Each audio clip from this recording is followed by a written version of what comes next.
Bu TÜBİTAK projemizde biz aslında son zamanların popüler konularından olan organoid modellerini çalışacağız. Tabii sadece popüler olduğu için değil, hücre kültürü ortamında insana yakın modelleyebileceğimiz aslında tümörü bir model olduğu için biz bunu kullanacağız. Yani ben şimdi bir ameliyata giriyorum. Bazen ne kadar uzun sürse de 8 saat, 10 saat, 12 saat ama o iş ondan sonra bitiyor. Ama şimdi tabii ki laboratuvardaki durum birazcık farklı.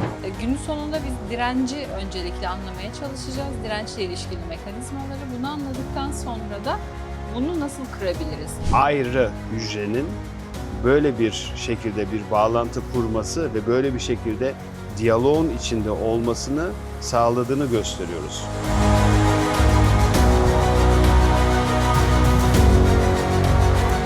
Merhaba, bugün benim ikinci çalışma alanındayız. Acıbadem Üniversitesi'nin Pankreas Kanser Araştırma Merkezi'nde. Burada da ben size benim için çok değerli bir insanla tanıştırmak istiyorum. Didem hocamız. Didem hocamızla beraber biz 4 seneden beri beraber çalışıyoruz. Bazen sadece çalışmıyoruz, bazen de tabii ki savaşıyoruz da ama bu çok önemli bir gerçek. Kendisi sağ olsun beni sürekli destek veren ve bizim grubumuzu benim yerime de patronluk yapıp yöneten kişidir. Merhaba Didem. Merhaba hocam. Teşekkür ederim. Nasılsın? İyiyim.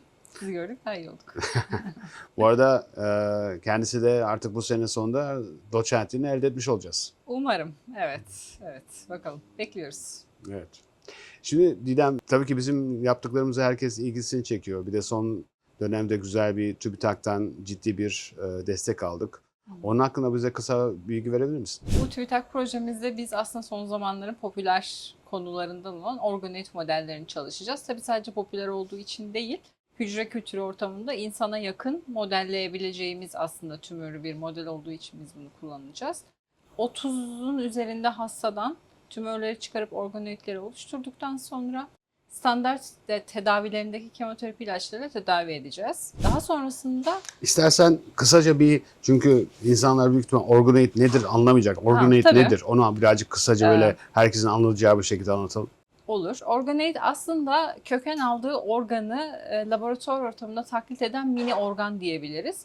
Ama biz bunu tümörden yapacağımız için bir pankreas kanserini modelleyen bir aslında mini bir tümör oluşturacağız diyebilirim. Hastadan alacağımız için de hastanın özelliklerini yansıtacak. Zaten her hastanın tümörü de kendine özel olduğu için biz bunu biliyoruz. Dolayısıyla her hastaya özgü olarak biz tedaviye yanıtlarını laboratuvar ortamında değerlendireceğiz. Sonrasında da direnç gördüysek bu dirençten hangi moleküller sorumlu olabilir? Bunları araştıracağız. Aynı zamanda da hastaların sağ kalımlarını da takip edip bizim laboratuvarda gördüğümüz yanıtla klinik ne kadar uyumlu bunu takip ediyor olacağız. Bu organoid çalışmalarından diyelim ki normal bizim böyle senelerdir beraber çalıştığımız normal kanser hücrelerin arasındaki yani tedaviyi böyle diyelim ki kişisel olarak hastaya özel faydasını çıkartabilmek için en büyük veya en önemli farkı nedir? Standart kullanılan hücreler aslında hücre kültürü. Tabii ki avantajları var ama çok daha basit kalıyor. Çünkü daha genel olarak yani daha suni bir ortamda, yapay bir ortamda büyüttüğümüz aslında ve bir hastada gördüğümüz kadar heterojen yani o karmaşık yapıyı yansıtamıyor. Biz organoidde hem bunu yansıtabiliyoruz hem de 3 boyutlu büyütüyoruz. Dolayısıyla daha da tümöre yakın bir yapı oluşturuyoruz. O yüzden çok daha gerçeğe yakın modeller alabiliyoruz. Aslında fare deneylerine geçmeden önce bizim için çok güzel bir ara basamak. Aslında oldu yani bir en yandan önemli da olan bunlar. şeylerde biz yani kişiye bazı, biz hastaya Evet, özel yani Her birine individual. özel. Evet, aynen öyle. Çalışmanın sonunda aslında her hastanın organoidi elimizde olduğu için minik bir biyobankamız da olacak bizim tabii bir yandan. Daha sonra belki başka amaçlarla kullanmak üzere. Yani böyle bir şekilde biz aslında kişi başına özel tedavi çıkartmış olacağız. Yani ona tam uyan yani aslında bir terzi gibi, öyle değil mi? Evet, öyle diyebiliriz kesinlikle. Ne hedefliyoruz ondan? Günün sonunda biz direnci öncelikle anlamaya çalışacağız. Dirençle ilişkili mekanizmaları. Bunu anladıktan sonra da bunu nasıl kırabiliriz? Orada ilişkili olan hedefleri biz bir şekilde laboratuvar ortamında eğer belli ilaçlarla baskılayabiliyorsak, o yolları durdurabiliyorsak yanıt alabilir miyiz? Öncelikle bunu değerlendireceğiz. Ya bunları çok güzel anlatıyorsun ama seyircilerimiz de bunu da merak ediyorlar. İlk önce yani bunun ne kadar bir süreçte olur? Yani böyle bir laboratuvarda bu deneyleri yapmak, bunları hazırlamak, bunları yayınlamak Yani bu ne demekti yani? Çünkü bu da aslında önemli. Evet. Yani ben şimdi bir ameliyata giriyorum. Bazen ne kadar uzun sürse de 8 saat, 10 saat, 12 saat ama o iş ondan sonra bitiyor.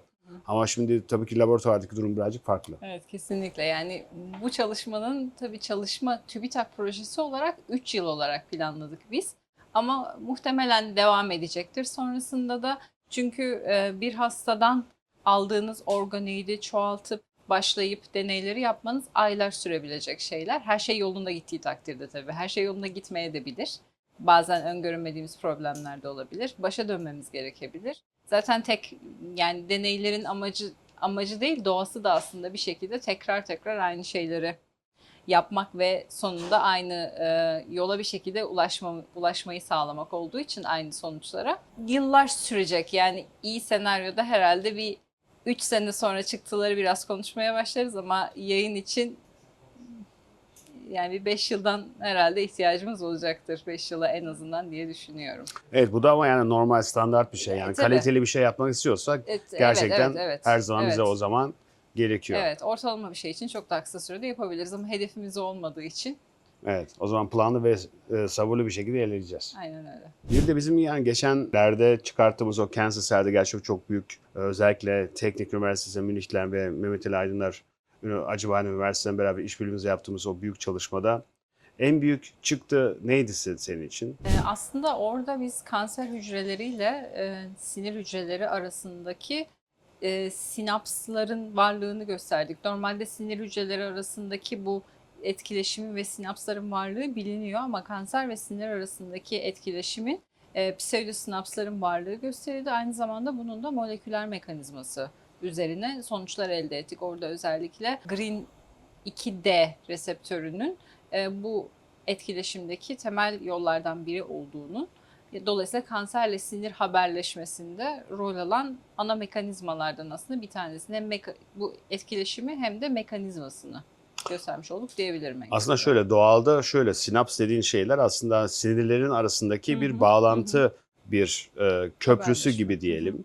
Ve bu köprünün üstünde bütün bilgiler ve stimülasyonlar hepsi onun üstüne gidiyor. Aslında iki ayrı hücrenin böyle bir şekilde bir bağlantı kurması ve böyle bir şekilde diyaloğun içinde olmasını sağladığını gösteriyoruz. Evet, evet. Yani bu aslında çok gerçekten ilginç bir durum. Yani gerçekten sinirlerler ve kanserlerler ikisi birbirine konuşuyor diyebiliyoruz.